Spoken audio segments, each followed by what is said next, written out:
When talking of the soul, Socrates liked to use the image of the charioteer with two winged steeds at his command in his journey towards the beloved. And he called it the triple soul. The charioteer himself was likened to reason. The black horse was likened to the central part of the psyche, and the white horse, the rational impulse. The white horse was at the right hand, and he has no need of the whip, but is guided by word alone. And he respects honor, modesty, and temperance. Whereas the black horse is at the left, and that one's more insolent and proud, and needs a whipping to get into shape, basically. Needs a good whipping. Like we saw in the last video, this perspective of reality, the 7 perspective, divides the major arcana into 3 lines of 7, and that grid gets folded in a circle, which gives the triangle configuration, which is the easy aspect in astrology. One with no obstacles, as opposed to the square, which is a more tense configuration. So unlike the grid, the circle has no up or down, so it doesn't matter in which direction or which order, in a way. It doesn't matter in which order they are. And within the major arcana, there's within the 21 card, or within this grid of 21 cards, we have 21 possibilities, or basically every set of 3 has 3 possibilities. So I thought I'd do a quick run through of all 21 possibilities and just make quick little sayings with every one, sort of like a Socratic or Platonic saying that goes along with that line, just to show how the major arcana is follows in a certain pattern that follows with reality. Well, maybe I won't do 21. Maybe I'll just do 2 lines. Let's say 2, because it's going to be a bit long, so maybe I'll just do 2 lines, so 14. I'll probably just do 14. And I'll start with the second line because I already started the first line in the last video, sort of. I just went through it a bit, so it might be a bit repetitive. So I'll just start with the second line. And I'll use what I'm calling here the Socratic method, where Socrates uses the middle as a medium for the 2 extremes. So like he would say here, like through temperance, courage is harmonized with wisdom, or through temperance, the people, the masses, are harmonized with the enlightened philosophers. Anyway, just to show examples of how you could go about understanding how reality works through the major arcana. And of course, there's way more. In truth, there's way more than just 21 possibilities, because every set of 3. There's many ways of interpreting the cards. You could interpret it more esoterically, you could interpret it more practically, you could interpret it mythologically, philosophically. There's so many ways of interpreting these cards that are all true. So you could have different. So it depends on the mood you're in. So every time, like when I go through these, I never come up exactly with the same set of answers, because it ignites. It makes us think of different things. The cards, the archetypes, make us connect with different realities depending on the mood we're in. Okay, so I'll just start with the second line. And it's good to know, too, that... I don't know if I'll be explaining that right away, but it is good to know that in the circle... And I'll explain why the reason is for another video for people that might be more interested. I don't want to get bogged down in details, but in a circle, because every state is associated with a different astrological sign, the circle runs counterclockwise, which is sort of counterintuitive to how we usually think. We usually look at a line and go from left to right. That's the normal grid, right? We read from left to right.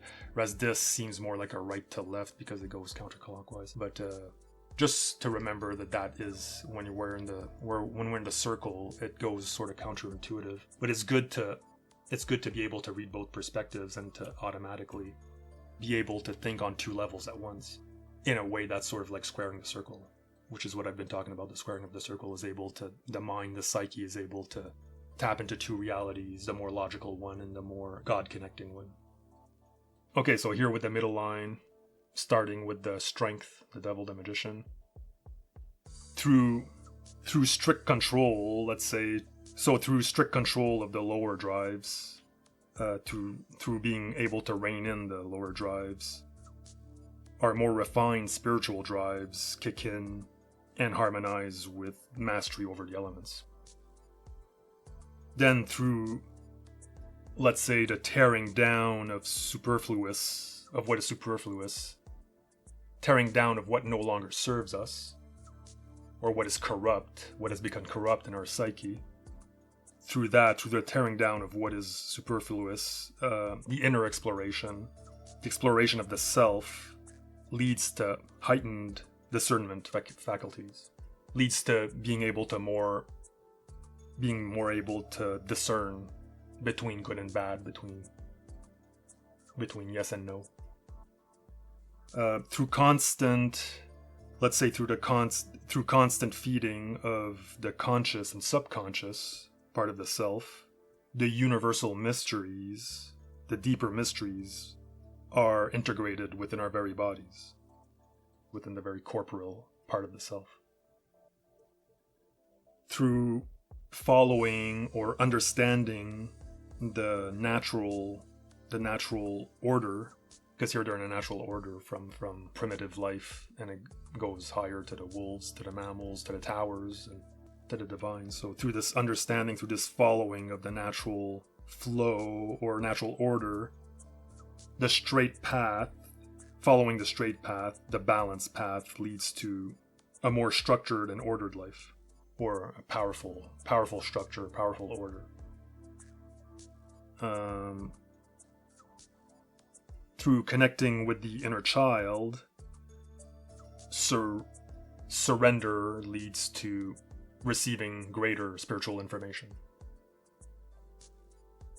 Here we could say through the entire being, the connection of the entire being, the conscious, the subconscious, and the child that unites those two, the middle that it unites to. We could even call that the third eye, right?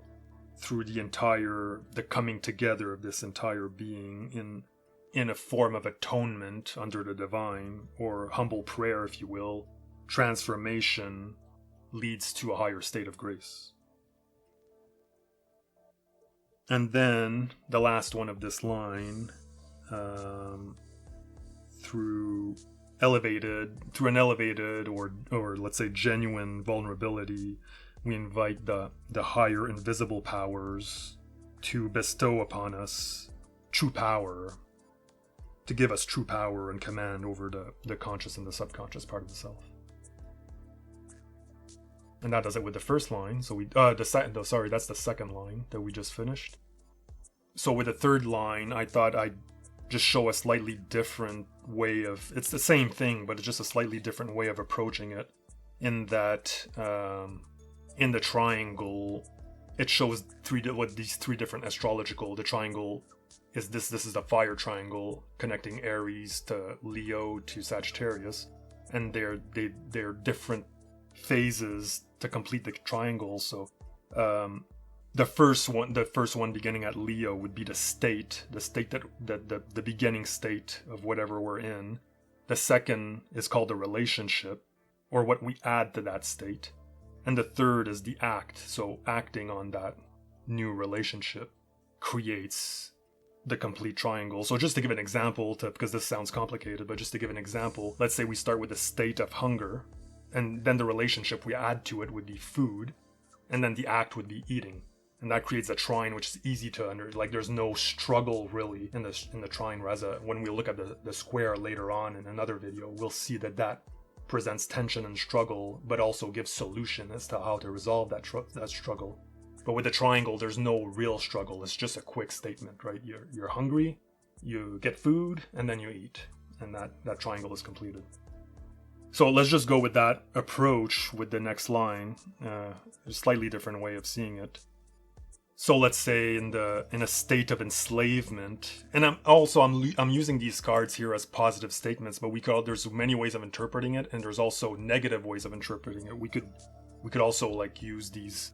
What I'm trying to do here, just to make it simple, is just to give positive statements. Start with something maybe a bit more negative and turn it into a slight more positive. Basically hunger is sort of negative, and finally eating, acquiring food and eating it is sort of a positive way. So I'm just going to go along that line, but there is also, you could inverse it, start with something positive and end with something negative, depending on how you read the cards, because every card it could be positive and every card could be negative depending on how you read it. So here with the first line, Well, the third line, but the first pair. The first, not a pair, what do you call that? A trio? Here in the first trio, let's call it a trio. So we start with a state of enslavement. So when we're in a state of enslavement, using the tools at our disposal leads to the control of our lower faculties with the help of higher faculties. So in a state of falling apart, which we could also call a state of chaos, we use our equanimity or our composure in order to see the situation from a higher perspective. In a state of naked vulnerability, let's say, or maybe even like more physically, in a state of being exposed to the elements and your nature around you. You're being naked, right? Exposed to the elements, or exposed to a harsh environment. We must use the best that our environment has to give us in order to turn the tables around. In a state of darkness, or in a state of being in darkness, or let's say in a state of being lost in the wild, we use structure and order to get ourselves back on a straight path. In a state of immaturity, we use the connection to a higher divine authority to get in touch with higher obligations. What we have no chance, like basically higher obligations, basically in a good way, meaning what we have no choice to do in order to advance in life. So you start off in a state of immaturity, and then when you connect to a higher divine state, then you understand that there are things that must be done in order to advance through life. You can't always stay a child, right? So in that way, something like that. In a state of desperation, or trying to reach up or ask the higher for something when we're having a hard time, we have to be willing to wait for it, or gracefully wait for it, in order for it to come down to us on a more even keel. Because death comes down to us. Death is the angel that we relate to the most. It's the one that comes down on our level, like in mythology.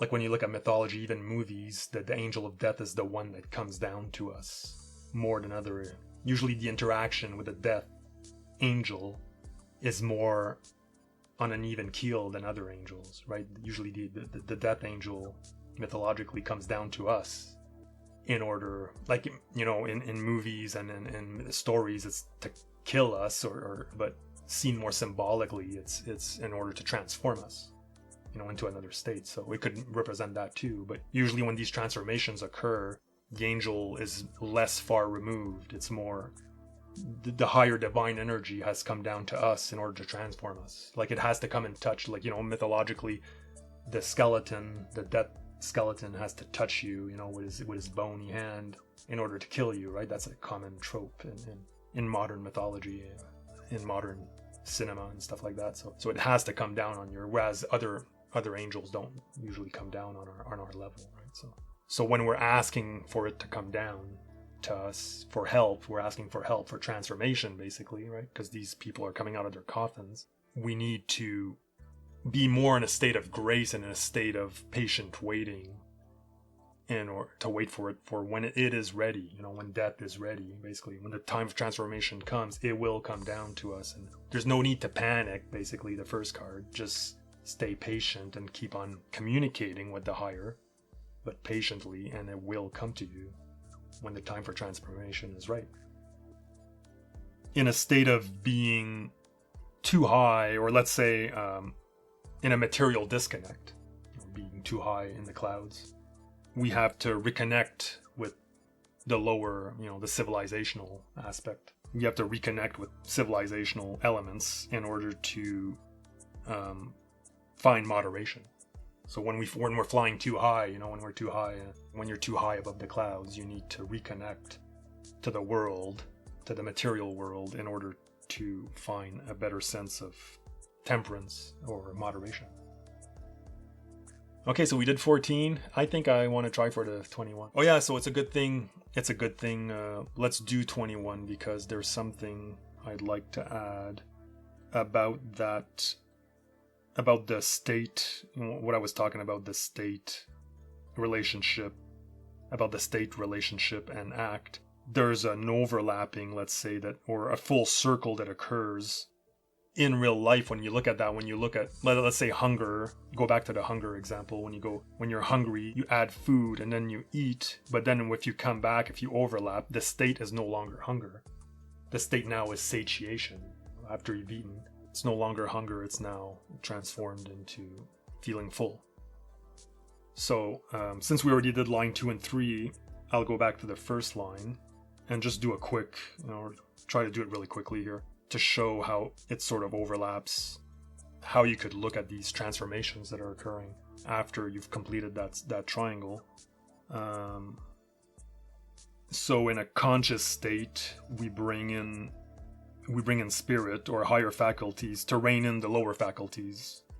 And this brings us into a clear differentiation between good and bad, or between wrong and right, with the two towers on each side, the black representing wrong, the white representing white. So it brings a clearer, when we go through that triangle, it brings us to a clearer differentiation between good and bad.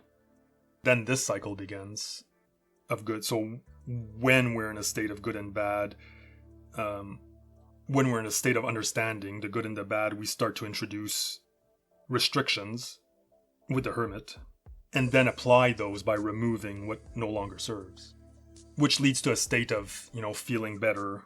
When we do that discipline, we feel better within ourselves, not only the mind, but within the body. And the Empress is a very body-oriented card.